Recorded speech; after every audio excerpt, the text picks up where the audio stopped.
అత్యాధునిక టెక్నాలజీతో నడుము మరియు వెన్నునొప్పికి treatment. Tejas spine care, Somajiguda, Sainikpuri, Gachibowli. నమస్తే, నేను Keshav. Welcome to Suman TV.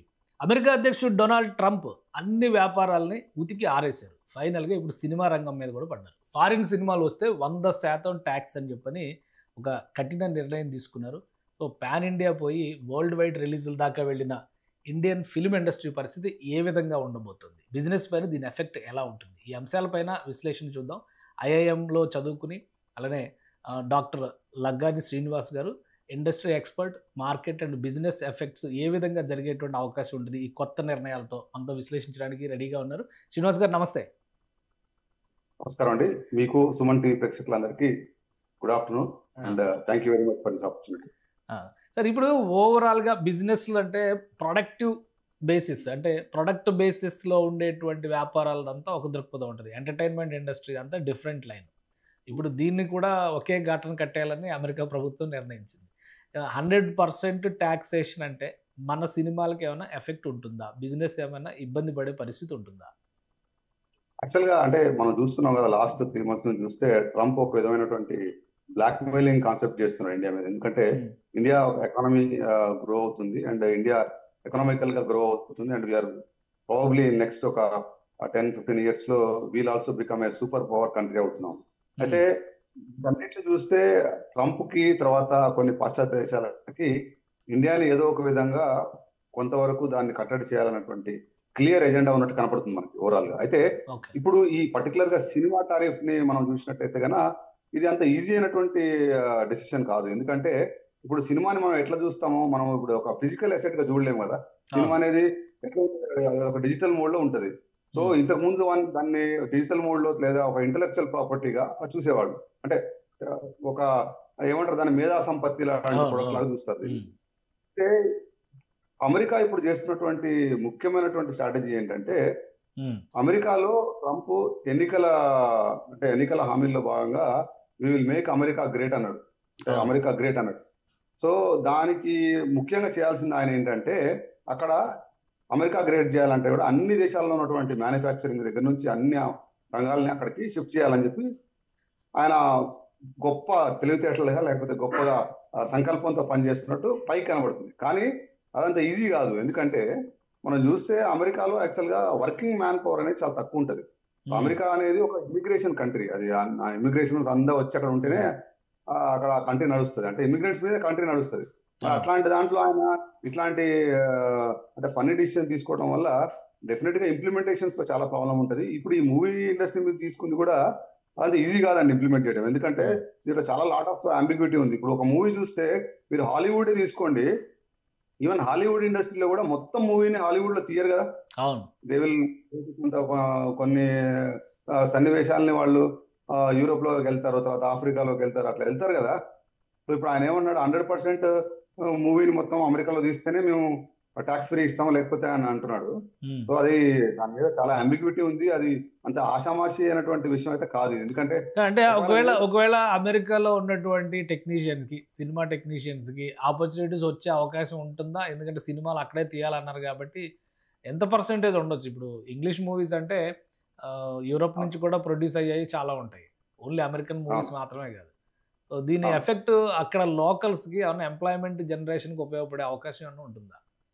అంటే the whole objective of Trump strategy అదండి. అంటే not only in movie field, even అన్ని రంగాల్లో కూడా అక్కడ లోకల్ ఎంప్లాయ్మెంట్ జనరేట్ చేయాలి అని చెప్పి ఆయన ఉద్దేశంతో పనిచేస్తున్నట్టు కనబడుతుంది క్లియర్. అంటే అదే కదా, that is what is saying. ఇప్పుడు ఐటీ ఇండస్ట్రీలో కూడా సేమ్ అదే స్ట్రాటజీ చేస్తున్నాడు. అక్కడ మీరు H1Bs ని తగ్గిస్తాను, H1B కావాలంటే $1 lakh అంటున్నాడు. అని దాన్ని అక్కడ నుంచి తెచ్చుకునే బదులు ఇక్కడ లోకల్లో ఉన్నటువంటి పీపుల్ ని ట్రైన్ చేసి మాకు ఇక్కడ ఎంప్లాయ్మెంట్ క్రియేట్ చేయండి అంటున్నాడు. అయితే ఓవరాల్ గా చూస్తే ఇక్కడ ఇప్పుడు ఫిలిం ఇండస్ట్రీ తర్వాత టూరిజం ఇండస్ట్రీ అనేవి చాలా ఎలైడ్ ఎంప్లాయ్మెంట్ క్రియేట్ చేస్తాయి. వాస్తవంగా మీరు అన్నట్టు ఒక ఫిలిం ఇండస్ట్రీ ఒక ప్రదేశంలో ఉంటే, ఇప్పుడు హాలీవుడ్ లో తీసుకోండి, నటులు కాకుండా కూడా తర్వాత మొత్తం యూనిట్ ఉంటుంది కదా, యూనిట్ లో ఉన్నటువంటి డిఫరెంట్ టెక్నీషియన్స్ వాళ్ళు ఎవరైతే ఉంటారో చాలా పెద్ద డిపార్ట్మెంట్స్ ఉంటాయి వాటికి. సో వాటన్నిటికీ యాక్చువల్గా వన్ థింగ్ ఏంటంటే, మన ఇప్పుడు ఇండియన్ మూవీస్ కూడా కొంతవరకు అమెరికన్ టెక్నాలజీని యూజ్ చేస్తున్నారు. అంటే ఇప్పుడు మల్టీమీడియా లాంటివి ఉంటాయి చూసారా, అంటే మనం మిక్స్ చేస్తాం కదా, మనం కొన్ని గ్రాఫిక్స్ ఒకప్పుడు ప్యూర్ గా మనము we are dependent on foreign technology companies మీద డిపెండ్ అయ్యేవాళ్ళం. అయితే ఇప్పుడు మన దగ్గర కూడా అట్లాంటి కంపెనీస్ ఎస్టాబ్లిష్ అయ్యాయి. మన దగ్గర కూడా టెక్నాలజీ చాలా అంటే అడ్వాన్స్ స్టేజ్ లో ఉన్నాము. అసలు యాక్చువల్గా మూవీ ఇండస్ట్రీ నా ఉద్దేశంలో అయితే నెక్స్ట్ ఫ్యూ ఇయర్స్ లో ఈ ఏఐ వల్ల కూడా కొంత రెవల్యూషన్ వస్తుందని అనుకుంటున్నాను. ఎందుకంటే ఆర్టిఫిషియల్ ఇంటెలిజెన్స్ యూజ్ చేసి కానీ అసలు ఇప్పుడు ఏ రెవల్యూషన్ వచ్చి సినిమా మొత్తం ఓన్ గా ఎక్కడికక్కడ ఒక రూమ్ లో కూర్చొని ఒక సిస్టమ్ లో తయారు చేసే వ్యవస్థలు వస్తే ఇప్పుడు ఈయన 100% టాక్సేషన్ అంటే ఏమైనా ఉపయోగం ఉంటుందా అమెరికాకి? అందుకే చెప్తున్నా, అంటే ఇది ఒక అసాధ్యమైనటువంటి పని, చాలా అంబిగ్యూటీ ఉంది, ఎట్లా చేస్తా చేయలేం కదా. ఇప్పుడు ఇప్పుడు ట్రంప్ ఉద్దేశం ఏంటంటే ఒకటే ఒక ఉద్దేశం. ఇప్పుడు ఓవరాల్ గా ప్రపంచం మొత్తం చూస్తే ఏ గవర్నమెంట్ అయినా కానీ రెవెన్యూ జనరేషన్ మోడల్లోకి వెళ్తుంది. అంటే ఒకప్పుడు ప్రభుత్వాలు వ్యాపారాలు చేసేవి కావు, అంటే ఓన్లీ పరిపాలనలో ఉండేవి. కానీ ఇప్పుడు ప్రభుత్వాలన్నీ కూడా ప్రపంచం మొత్తం ఇదే దూరంలోకి వెళ్తుంది కదా. ఏంటంటే వాళ్ళు ఆదాయాన్ని ఎట్లా సమకూర్చుకోవాలి, ఆ ఆదాయాన్ని సమకూర్చుకొని ప్రజలకు ఎట్లా ఫ్రీబీస్ ఇవ్వాలి, తర్వాత వనరులను ఎట్లా పెంచాలనే ఉద్దేశంతో పాటు లోకల్ ఎంప్లాయ్మెంట్ అనేది కూడా ఒక పెద్ద అంశం. ఇప్పుడు ప్రపంచం మొత్తం ఇదే లోకలైజేషన్ కి. నేను ఎప్పుడు చెప్తుంటాను, 1990లో మనం అంతా గ్లోబలైజేషన్ మీద ప్రైడ్ గా మాట్లాడుకున్నాము, కానీ ఇప్పుడు మాత్రం ప్రపంచం మొత్తం లోకలైజేషన్ టువర్డ్ మూవ్ అవుతుందని చెప్తుంటాను.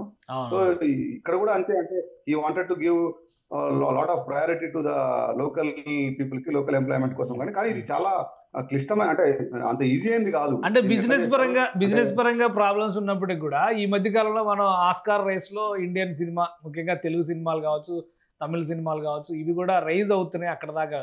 ఈ నిర్ణయం వలన ఆస్కార్ లెవెల్ సినిమాలని ప్రభావితం చేసే ఛాన్స్ ఏమైనా ఉంటుందంటారా?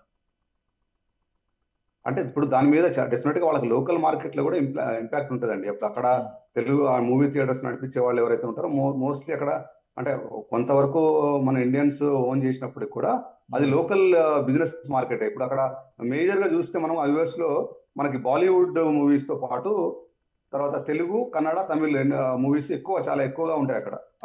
అక్కడ ఇప్పుడు ఆ టికెట్ కి ఎంత మామూలుగా $50-25 అట్లా ఛార్జ్ చేస్తుంటారు అక్కడ. అయితే ఇప్పుడు ఒకవేళ నిజంగా ఆయన 100% ఇక్కడ ఫిల్మ్ తీయకపోతే గాన అక్కడ దాని మీద ట్యాక్స్ పెట్టాలి అంటే అది ఆ రేట్లు డెఫినెట్ గా వర్కౌట్ కావు. అంటే మళ్ళీ దాని మీద ఎట్లా చేస్తారు? ఇప్పుడు సగం మూవీ తీస్తే అక్కడ, కొంత మూవీ తీస్తే దాని మీద ట్యాక్స్ ఉండదా?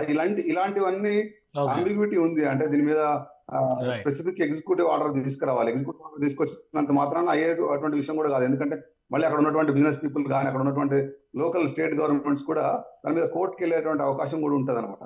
సో ఇదంతా, అంటే although he was trying to threaten, ఇప్పుడు మొత్తం కూడా ఈ అంశం మొత్తం కూడా యాక్చువల్ గా మనం ఇంకొకటి గుర్తుంచుకోవాల్సింది ఏంటంటే, ఈ బైలేటరల్ ట్రేడ్ టాక్స్ అనేవి నడుస్తున్నాయి మన గవర్నమెంట్ కి అమెరికాకి.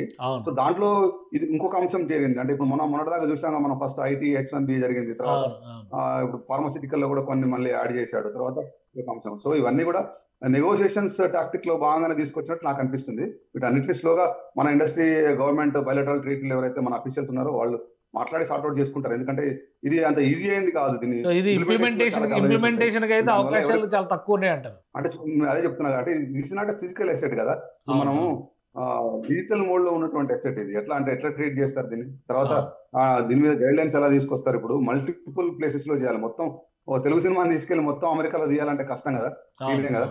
సో దట్ 100% ట్యాక్స్ మనకి డెఫినెట్ గా మన ఇండస్ట్రీ కొంత అమెరికన్ రెవెన్యూస్ మీద డిపెండ్ అవుతుంది.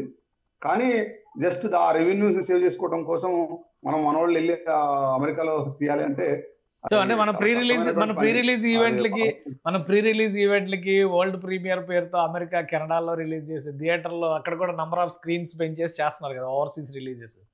సో వాటిపైన ఏమైనా ప్రభావం ఉంటుందా? ప్రొడక్షన్ తక్కువ అయినా కానీ, ప్రొడక్షన్ చేయడం కష్టమైనా కానీ ఈ రిలీజుల పైన ఏమైనా ప్రభావం చూపిస్తుందా? అంటే ఇప్పుడు ఆ గైడ్ లైన్స్ లో మనకు పెడతారా? మరి ఒకవేళ నువ్వు ఎక్కడ చేసినా కానీ ప్రీ రిలీజ్ ఇక్కడ పెట్టి కొంత పార్ట్ ఇక్కడ చేసుకుంటా అంటే మనకు అది ఈజీ కదా. జస్ట్ ప్రీ రిలీజ్ పెట్టుకుని ఆ ట్యాక్స్ ఎగ్జామ్షన్ చేయొచ్చు. అదే దీని మీద గైడ్ లైన్స్ ఇంకా రావాల్సినటువంటి అవసరం ఉంది, అంటే టూ ఎర్లీ. నాకు అనిపించింది అంటే ఇది ఒక అంశాన్ని బైలేటరల్ ట్రేడ్ టాక్స్ లో పెట్టి ఆ నెగోషియేషన్స్ కి దీన్ని కూడా యూజ్ చేసుకుందాం అన్నటువంటి అంశం. ఎందుకంటే బాలీవుడ్ మ్యూజిక్ అనేది ఇప్పుడు వరల్డ్ లో ఫేమస్ అయింది. ఒకప్పుడు హాలీవుడ్ మూవీస్ అంటే చాలా ఫేమస్ ఉండేవి. ఇప్పుడు బాలీవుడ్ అనేది చాలా ఈక్వల్ స్టేజ్కి వెళ్ళింది మనది, అంటే across world, not only in US. So మనం ఏవైతే ఫేమస్ ఉన్నాయో దాని అన్నిటి మీద ఒక చెక్ పాయింట్ పెట్టాలన్నటువంటి ఉద్దేశంతో ఆయన ట్రంప్ పనిచేస్తున్నట్టు కనబడుతుంది. రైట్ సార్, థ్యాంక్ యూ విశ్లేషణ. I don't think it is going to be happen. Thank you. ఇది వరల్డ్ వైడ్గా సినిమాల పైన చూపించేటువంటి ప్రభావం, ముఖ్యంగా అమెరికాలో ప్రొడక్షన్ చేసేటువంటి సినిమాలకే ఎగ్జామ్షన్స్ ఇస్తారంటే కనుక సాధ్యమయ్యే పరిస్థితి లేదు అని చెప్పని లగ్గాన్ శ్రీనివాస్ గారు అనలైజ్ చేస్తున్నారు. మరోవైపు ప్రీ రిలీజ్ ఈవెంట్లకు కానీ వరల్డ్ ప్రీమియర్స్కి సంబంధించినటువంటి వాటిపైన కానీ కొంత ఎఫెక్ట్ చూపించవచ్చు. రెండు దేశాల మధ్య త్వరలో జరగబోయేటువంటి బిజినెస్ బయలాటరల్ ట్రీటీకి సంబంధించినటువంటి ఒప్పందంలో ఇటువంటి అంశాలన్నీ చేర్చడం కోసమే ఈ టాక్టిక్స్ ట్రంప్ సర్కార్ అనుసరిస్తున్నట్టుగా కనిపిస్తుందని ఆయన అనలైజ్ చేస్తున్నారు. ఇది స్పెషల్ డిస్కషన్. Keep watching.